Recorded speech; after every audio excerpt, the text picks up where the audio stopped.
যোৱা কেইটামান দিন গুৱাহাটীবাসী ৰাইজে সীমাহীন দুখ আৰু দুৰ্যোগৰ মাজত সময় কটাব লগা হ'ল আৰু সেই দুখ আৰু দুৰ্যোগৰ বিষয়ে আপোনালোক সংবাদসেৱী বন্ধুসকলে ভালকৈ জানে। আপোনালোকে গোটেই গুৱাহাটীৰ পৰিস্থিতি উপলব্ধি কৰিছিলে। অবৰ্ণনীয় দুখ কষ্টৰ মাজত ৰাইজে জীৱন নিৰ্বাহ কৰিছিল, অবৰ্ণনীয়। এতিয়া জনসাধাৰণৰ মাজৰ এজন হিচাপে, আমি কৰদাতা ৰাইজৰ এজন হিচাপে এই গোটেই সমস্যাবিলাক কেৱল প্ৰকৃতিৰ ওপৰত আমি ঈশ্বৰৰ ওপৰত ধিয়াই বহি থাকিলেতো নহ'ব। এই সম্পৰ্কত আমি কিছু চিন্তা চৰ্চাৰ প্ৰয়োজন থাকিব নিশ্চয়। মানে আৰম্ভণিতে কওঁ, আজি অসমৰ যিগৰাকী মুখ্যমন্ত্ৰী হিমন্ত বিশ্ব শৰ্মা ডাঙৰীয়া, তেখেতৰ ক্ষমতাত থকাৰ ৰূপালী জয়ন্তী বৰ্ষ ভৰি দিলে। ব্যৰ্থতাৰে পৰিপূৰ্ণ ক্ষমতাত থকা ৰূপালী জয়ন্তী বৰ্ষ সম্পূৰ্ণ কৰিলে মুখ্যমন্ত্ৰী হিমন্ত বিশ্ব শৰ্মাই।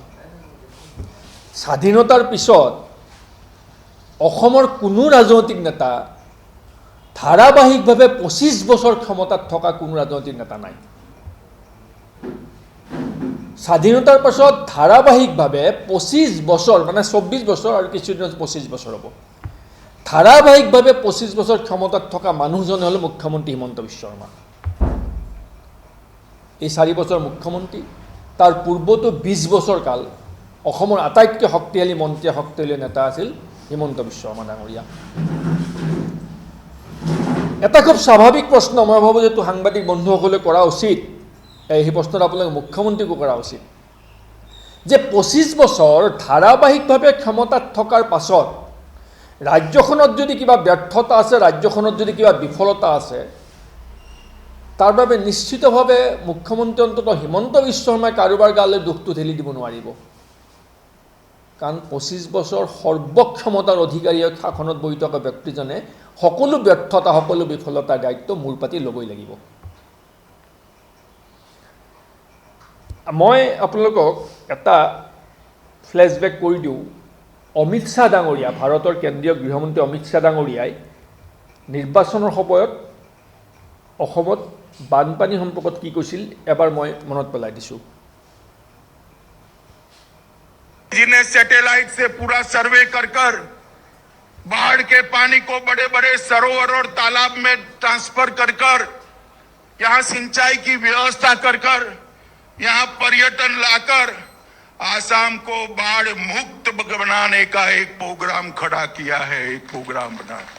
और मैं आज आपको वादा करके जाता हूं, फिर से एक बार भाजपा की सरकार बनाइए, 5 साल के अंदर हम आसाम को पूर्ण रूप से बाढ़ मुक्त बनाने का काम भारतीय जनता पार्टी करेगी।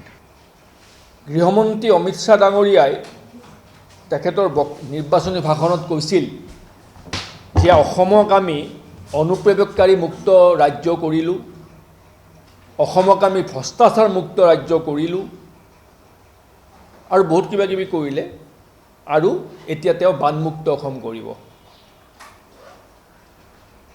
আচলতে প্ৰকৃতাৰ্থত অসমখন ভ্ৰষ্টাচাৰ মুক্ত হোৱা নাই, অনুপ্ৰৱেশকাৰী মুক্ত হোৱা নাই। সীমান্ত খোলা আছে, সদায় বিদেশী আহি আছে, আৰু ভ্ৰষ্টাচাৰে সৰ্বকালৰ অভিলেখ ভংগ কৰিলে বিজেপি চৰকাৰৰ শাসনকালত। গতিকে সেই বিষয়টোলৈ নাযাওঁ, আমি এতিয়া বানপানীলৈ আহোঁ।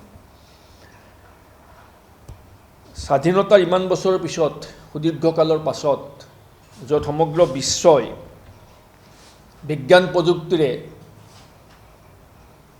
প্ৰগতিৰ শিখৰলৈ গৈ আছে, যি সময়ত অসমত বা গুৱাহাটীত মেট্ৰ' ৰেল বা বুলেট ট্ৰেইন চলিব লাগিছিল,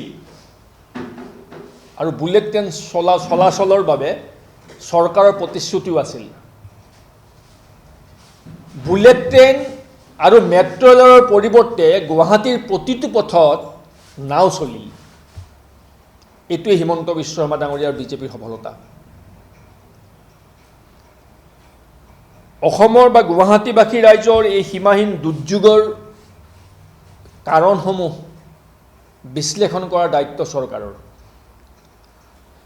আমি আমাৰ দলৰ তৰফৰ পৰা এই সমস্যাৰ স্থায়ী সমাধানৰ কাৰণ আৰু এই সমস্যাৰ উদ্ভাৱনৰ কাৰণ পৰীক্ষা নিৰীক্ষা কৰিবৰ বাবে আমাৰ দলৰ ফালৰ পৰা বিভিন্ন প্ৰচেষ্টা চলাই আছোঁ।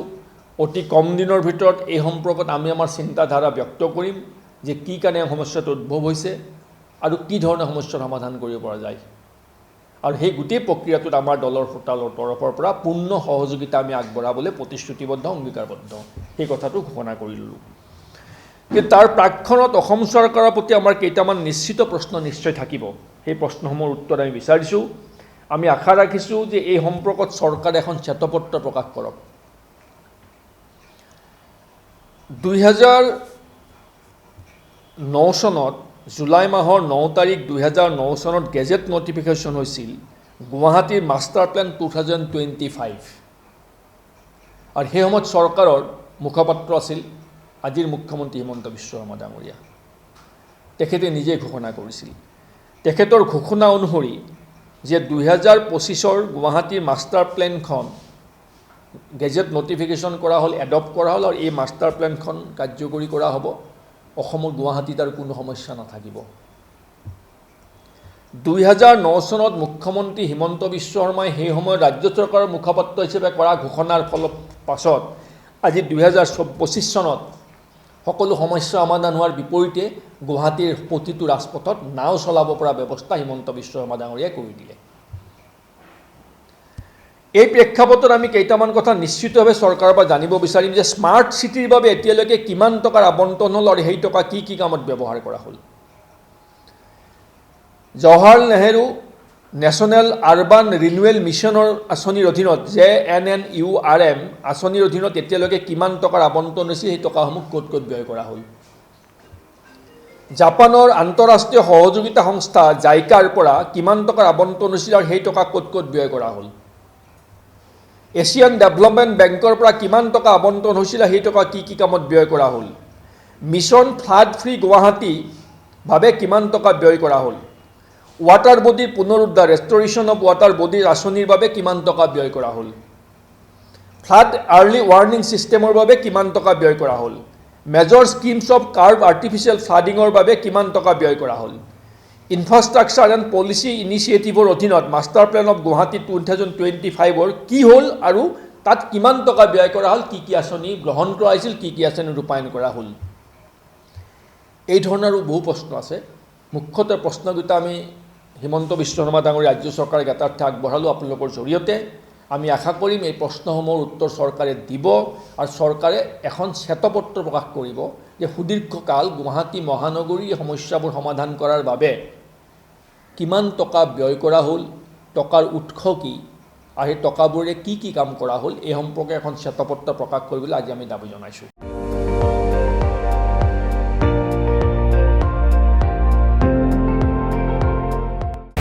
আপুনি চাই আছে ND24, সৰ্বশ্ৰেষ্ঠ নহয় সৰ্বোত্তমৰ দৌৰ।